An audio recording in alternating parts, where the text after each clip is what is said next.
Yo, welcome, ladies and gentlemen, to our lovely podcast. We bring you unfortunate news, and that is that our podcast was stolen. It was a fun time. It was a fun run. Everyone enjoyed it, but someone stole our entire format. They got into drama. They dirtied everyone's name, especially their own. And that person we are talking about is Ethan and Trisha, famous YouTubers that started frenemies, clearly copying the dynamic between me and Animac over here. Yes, bro, that is not even a joke. That is so true. We've been the original frenemies for like 3, almost 4 years now, Nux. The only difference between us and that other podcast, which shall not be named. You mean frenemies? Which shall not be named, Nux. We have a relatively sane person as like a mediator, and that is Briggs. I think the major difference is that we don't have a Trisha. No, Nux. See, the difference here is the reason why we're still going. We started before them and we're going after them is because we have the Nami of the group, me, to keep the Trisha, which is Nux, and the Ethan, which yes, I will not stand for this. And the Ethan that is Animac from butting heads too hard. You know, because Ethan had to give in to Trisha, and it was a little bit of a punching bag. So you guys go at it full force, and then I go in between with my biceps, and we're all good to go. I do want to get Animac's opinion on, now that he's experienced both One Piece and Naruto, like he finished the original Naruto, we're moving on to Shippuden, and I just would like to hear you talk about like what you prefer, the strengths and weaknesses of both, and stuff like that. Both series are definitely classics for a reason. One thing that I always used to think back before I watched the long-running shonen was these are popular because they're just so basic that anyone can get into them, so that's why everyone loves them. Because, you know, I thought that my taste was more sophisticated because I was into, you know, Ghost in the Shell and Serial Experiments Lane. The thing was that in reality, it's actually really good stuff that deserves the respect it gets and the popularity it gets, because not only is there really good action, great power systems, and you know that type of stuff which you would expect, but also there's great characters, great drama, and it just works. You know, there's interesting worlds. One Piece more so. I mean, One Piece world building is amazing, whereas Naruto is more average type world building. There's just so much there. There are many varieties to it. I have to say that I prefer One Piece, even though I am a big fan of Naruto so far, but I mean, One Piece is just so gigantic and the scale of it is so huge. It's hard to compare anything. I've come to the conclusion over time, I've become more jaded. I used to care about other people's feelings, you know, all that pussy shit. And I've come to the conclusion that I don't need to care about your feelings. One Piece is the best, period. There's no other shonen that's close, period. Anyone that comes out here and is like, oh yeah, anything is as good as One Piece, they're just mistaken and probably haven't read One Piece. That's how good One Piece is. One Piece is really in a league of its own, and I've gotten to the point in my career, when I hear people bad-mouthing One Piece, I just come to the conclusion that they're either not cultured, haven't watched it, or are mentally ill. Those are the only options! I met a friend of mine for lunch today. We met, I haven't seen him in like a year. We met, we're talking for like 2 minutes about life, and then the rest of the time we talked about One Piece. Let's go. We talked about why Kinemon sucks. We talked about Kaido versus Luffy. We were like going back and forth with like crazy theories. Wait a second, maybe the reason why Shanks was actually able to stop Kaido before Kaido going to Marineford 500 chapters ago was because Shanks told Kaido, yo, Luffy's there, leave him alive because maybe he'll be the joy boy that you're looking for. That's cool. We thought of that over lunch, okay? In order to understand how much there is to discuss, the mystery, the world, the adventure, it brings people together. Yeah, I was just gonna say, it's amazing how Oda must have mapped this out so many years ahead of time, these mysteries that just keep, you know, getting revealed little by little over the course of hundreds and hundreds of chapters. It does keep you on the edge of your seat. There are so many mysteries that are still unrevealed after all this time, and you do get some hints in order to kind of like keep you along the trail. I think that took a lot of thinking and a lot of great execution to pull that off, because yeah, like to keep these crazy mysteries going for 20 plus years in real life time is just insane, and you're still not bored of thinking what's gonna happen next. What was this void century? What is going on?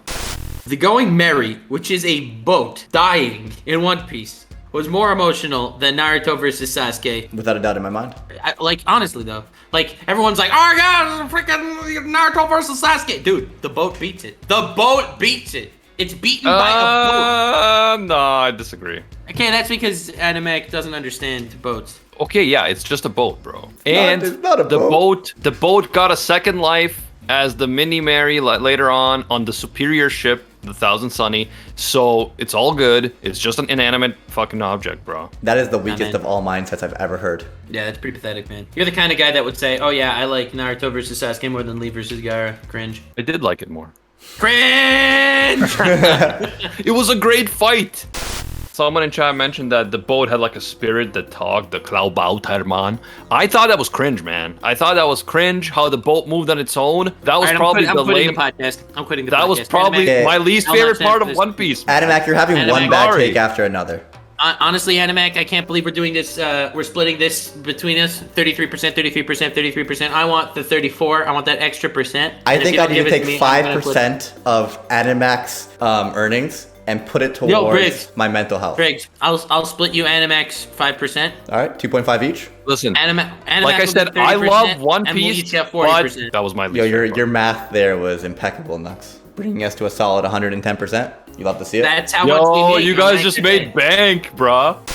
I've been watching an anime that I've been enjoying. I say I've been enjoying it because there's some anime that I watch on Netflix that I don't enjoy, but I watch them anyway because they're on Netflix. It is called Tiger and Bunny. Oh, that's an old one. I heard I've people heard good things about Tiger and Bunny. compare that to My haven't Hero seen it. Academia. What? Yeah, people do compare it because Tiger and Bunny, like it's superhero stuff. I really like Tiger and Bunny. I'm honestly loving it. What's it Because about? I'm 17. Superheroes, Briggs, are you listening? It's about superheroes where there are all these superhero organizations. Well, there's one major superhero organization. Each superhero has, pretty generic powers, I guess. The main character, for 5 minutes, he can make himself like way faster and way stronger. What's funny about it is how corporate the hero thing is. It's like the TV networks are willing to like put the heroes in more danger for ratings. The way it works is every hero wants to do better because if their ratings get high enough, they get more money. If their ratings drop too low, they get fired. It doesn't matter if they're saving people. If they're not rated highly, they're gonna get canned. Because for the TV agency, it's a money-making business. The main character, he's a very like, oh, let's save people kind of thing. But he puts the lives of people in front of ratings. So like for the first few episodes, they're like, all right, bro, we might have to can you. And he's like, dude, I just saved all these people. They're like, nah, man. Yeah, you gotta pull an All Might. You save people and you do it in a very dramatic way that makes everyone Exactly. idolize you. Yeah. So someone in chat just said it's like The Boys. It's not like The Boys because the supers, they're not corrupt-ish. They're still trying to do good things. They're just doing it also to make money. It's 24 episodes, so it's split into like 2 major arcs, 2 climaxes, and the first climax is really good. Like, I really like a lot of the characters, and it's funny. All in all, I've really been liking Tiger and Bunny a lot. It's on Netflix, so I'll probably watch it just because it's on Netflix. Let's go! It really is interesting how Netflix, by being the superior platform, the superior interface, you're more likely to watch it. That these other platforms, many of which specifically focus on anime, can't figure it out. Like, there's still some good services out there, but Netflix is just so much better that it's just like it's just easy to throw on Netflix on your TV or on your computer or on your phone while you're doing stuff. It remembers what episode you're up to, and it has the 1.5 speed option, and there's the 10-second thing, and you can actually go back to the beginning of the episode, and there's the skip intro, and it automatically plays the next episode. It's just better in literally every way. If it's on Netflix, I will watch it. There's a lot of good anime. We did an episode of Rank Cafe talking about all the good anime on Netflix, and it's got like a lot of anime that are in my top like 25 to 30 because it just takes all the popular stuff. It's got. I'm gonna FMA. say my top 3 right now. I might, maybe I'm mistaken because there's some I don't notice that are on Netflix. Fate Zero, One Punch Man, and Code Geass are all on Netflix, and they're some of the best anime out there. You can't compare that with Nux's. Hey, I'll feature you on my video. You'll get some good attention, but you have to show me all your porn search history. It's the same thing, bro. That is. There's some overlap there for It's sure. ridiculous. I offer that, but I don't. I tell you what we're doing beforehand, okay, Animac? What you didn't say is that from this exposure, you'll become a popular YouTuber and then suffer mental health issues and then eventually die a terrible death. Nox is lying because when he solicits people to do a competition with him, they're like, hey man, you want to enter this contest? It's $1,000 reward, yeah. And they're like, okay, cool. And then once they're in, there's like, oh, by the way, the contest is show me your search history. So you are Cuban. There is many times where you're like, you'll shoot an idea at me, but you won't tell me the specifics. You're both like Cubase. They're not evil. Who did I do a podcast with? Fucking 2 Cubase. God damn it. Yo, if you enjoyed this video, please subscribe because I'm doing these once a week. If you're unaware, this is a highlight reel from the latest episode of The Rant Cafe. It is a podcast that I am part of and I co-host weekly, and the full episodes are uploaded to Spotify. It is an exclusive Spotify podcast. They sponsor us and I genuinely appreciate them. And believe it or not, it is free there. To watch the full episodes as well as the entire backlog, click the link in the description. But for now, I will be posting one highlight a week here. Thank you so much. Love you guys. Subscribe. See you next time.